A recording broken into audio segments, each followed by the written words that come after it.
Rock.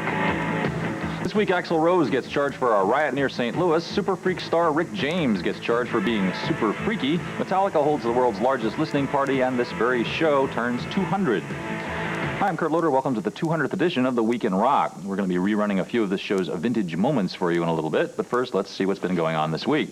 Guns N' Roses frontman Axl Rose was officially charged on Wednesday with 4 counts of misdemeanor assault and 1 of property damage in connection with a riot that erupted after a Guns concert near St. Louis on July 2nd. A dozen people were hurt and dozens more were arrested at the show after Rose jumped into the crowd to stop rowdy bikers from harassing fans, he said, and the band subsequently left the stage.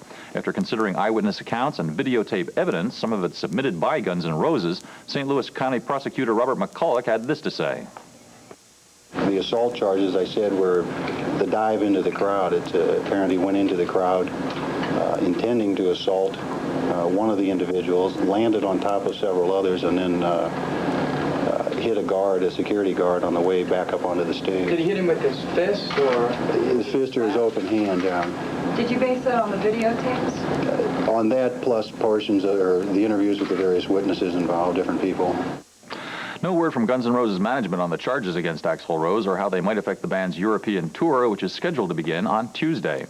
80s funk star Rick James spent this week in jail in Los Angeles, charged with torture, assault, and drug violations, all of which his lawyer says he denies.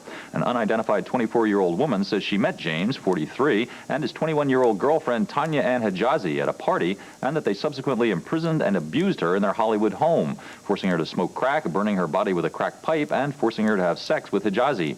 If convicted on all counts, James could face a maximum sentence of life in prison.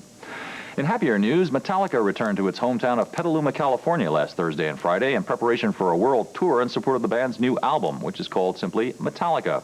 Last Saturday, the band turned up at an unusual free public listening party for the record at Madison Square Garden in New York City. Tabitha Soren has been monitoring all of this, and here's her report.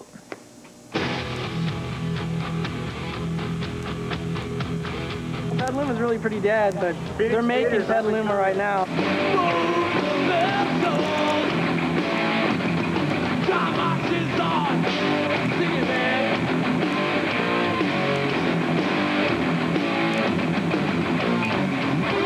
I think we finally come to the conclusion that you can rehearse in a little room, you know, forever and ever, and that's not really what makes the difference. The difference is going out and playing in front of people and just getting your chops together in front of an audience.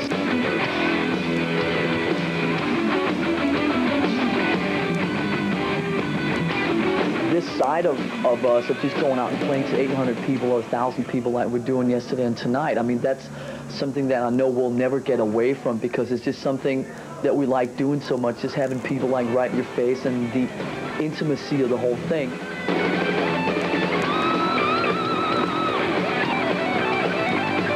While bands on the West Coast were treated to Metallica live shows, East Coast fans weren't so lucky.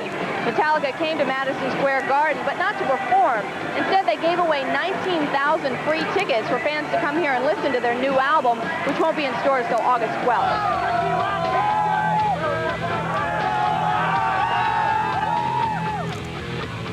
Do you feel ripped off that they're not going to play? Yeah. Wait, I don't. Yeah, definitely. The tickets were free. Usually, listening parties are held so a room full of music business insiders can listen to their new product. But tonight, everyone was invited, and it probably sets a record for being the largest listening party ever. This is a very weird experience, you know, just being in an arena like this, 15,000 people in there or whatever. It's just like, we can't go up and play. We're kind of like walking around here backstage. Well, what do we do now, you know? Have a European Why didn't tour. you play here? Why didn't you play here? Because you didn't. Okay. Plus, we haven't played for like 14 months, and we're really like out of shape. And the other annoying thing is that our album played the Garden before we did. Metallica is now on tour in Europe, but the group will be back to play the States in October. Metallica, the album, will be released this coming week.